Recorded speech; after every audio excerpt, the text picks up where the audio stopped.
अपने पसंदीदा शो के फुल एपिसोड देखने के लिए अभी डाउनलोड करें दंगल प्ले ऐप।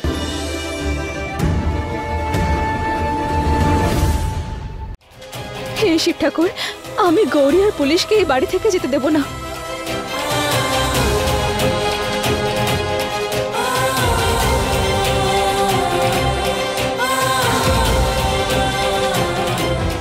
गौरी गौरी गौरी गौरी आस्ते आस्ते माँ।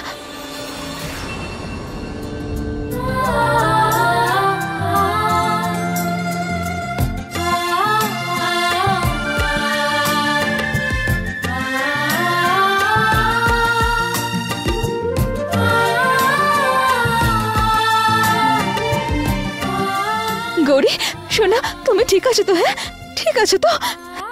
हे शिव ठाकुर धन्यवाद।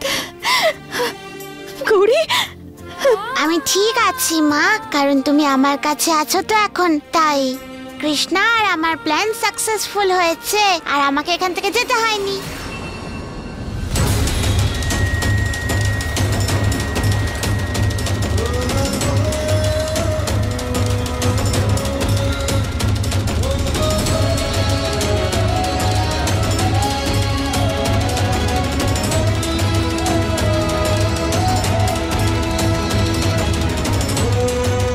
আর এবার তোমরা দুজন আমাকে কথা দাও যে এরকম আর কখনো করবে না। কথা দাও আমায়। সরি মা, সরি মা, আজকের পর আর কখনো এরকম করব না। Pinky promise, pinky promise, pinky promise. হে শিব ঠাকুর, এভাবেই আমার পরিবারকে আমার সাথেই রেখো তুমি।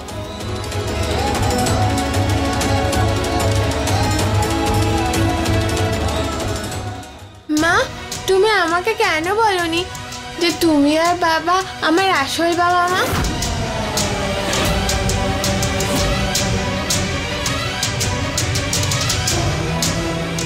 5 বছর কি করে কাটিয়েছি আমি কি করে বলবো তোমাদের?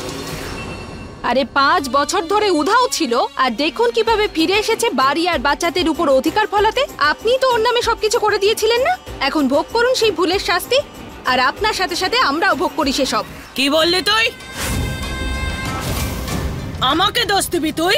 আমাকে দোষ দিবি? আমি তোর শাশুড়ি, সেটা ভুলিস না। একটা গুলি তো তোর মাথার খুলি উড়িয়ে দেব। তো সেটাই করুন না মা, আর কি বা বাকি আছে? তাছাড়া এইসব আমি নই, এসব বাইরের লোকেরাই বলে মা। আপনি তো ওকে মেয়ে বলে মেনেছিলেন, এবার দেখুন হয়েছে তো আপনার এবার শখ পূরণ। আরে বাবা, ওর নাম মহুয়া, এত তাড়াতাড়ি ও কাউকে ছেড়ে দেবে না।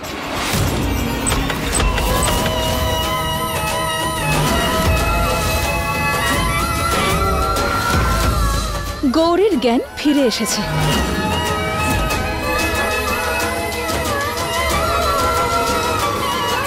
গৌরী, গৌরী,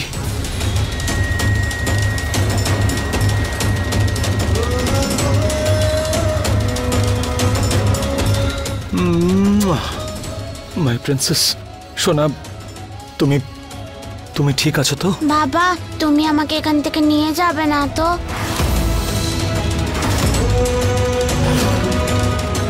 প্লিজ বাবা যেও না, থেকে যাও এখানে। আমি তো বলছি মা, যেভাবে মহুয়া ওর অধিকার ফলাচ্ছে না মা, সেরকম আপনারও করা উচিত। আসলে তো এই বাড়ির আসল মালিক আজও তো আপনিই আছেন, আর এটা আমিও বলছি আর বাইরের লোকও বলে। যদি যেতে হয় ও যাবে, আমরা কেন যাব? আমি আপনার সাথেই আছি, শুধু আপনি এক পা এগিয়ে দেখুন। প্লিজ বাবা, আমি এখানেই থাকতে চাই মা আর কৃষ্ণার সাথে। আর আমার তোমার সঙ্গে বাবা, তুমি এই বাড়ি ছেড়ে কোথাও যেও না।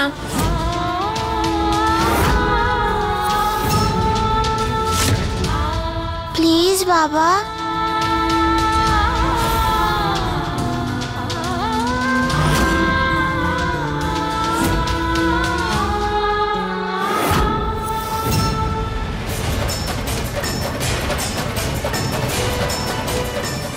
সরি সোনা, কিন্তু আমরা এখানে থাকতে পারবো না।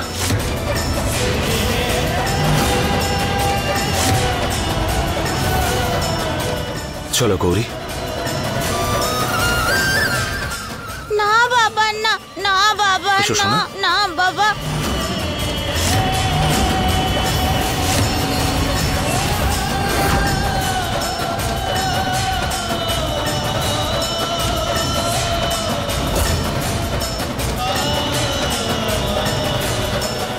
পুলিশ, পুলিশ দাঁড়াও, পুলিশ।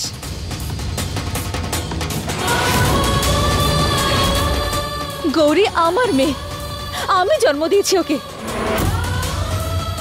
আর গৌরীর জীবনের সিদ্ধান্ত নেওয়ার অধিকার আমার আছে, তার সাথে তোমার জীবনেরও। কারণ তোমার স্ত্রী আমি। পুলিশ,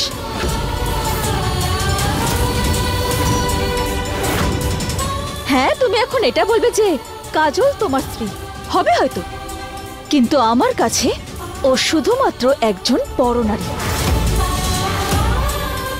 আর আমি আমার সন্তানের দায়িত্ব ওকে কখনোই দেব না।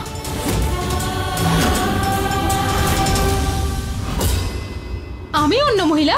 আরে এই গৌরী আমার মেয়ে। যবে থেকে এই বাড়িতে এসেছি তখন থেকে আজ অবধি ওর ছোট ছোট জিনিসের খেয়াল আমি রেখেছি।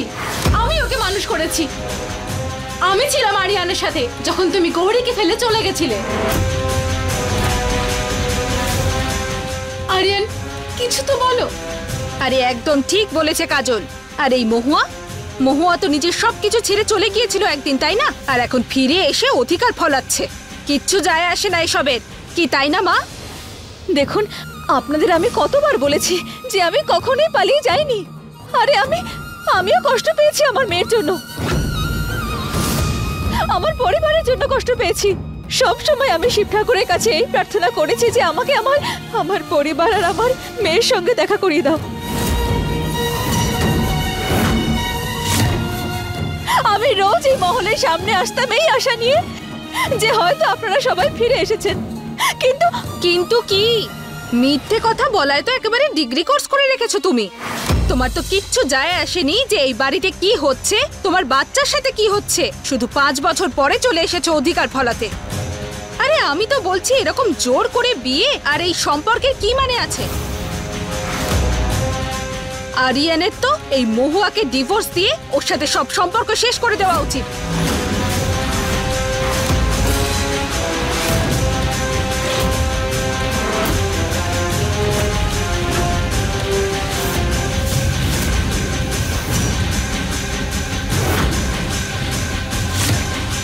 আরে আপনি চুপ করে দাঁড়িয়ে আছেন কেন মা? কিছু বলুন না। পদ্মা ঠিক বলছে। আরিয়ানের মহুয়াকে ডিভোর্স দেওয়া উচিত।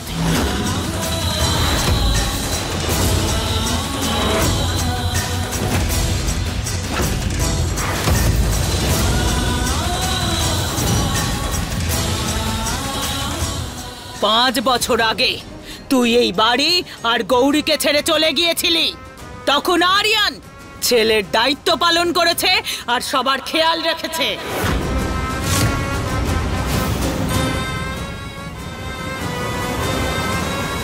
আমি এবারে ওর বিয়ে দেব কাজলের সাথে।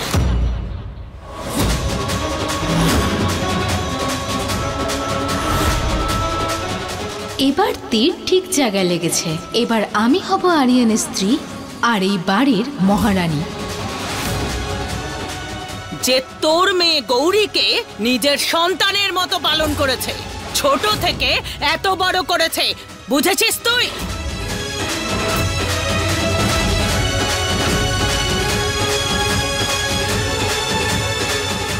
ক্ষমা করবেন বড় মা, কিন্তু পুলিশের বিয়ে কাজলের সঙ্গে হতে পারে না। কারণ পুলিশের স্ত্রী আমি ছিলাম, আমি আছি আর আমি চিরকাল আর থাকবে না।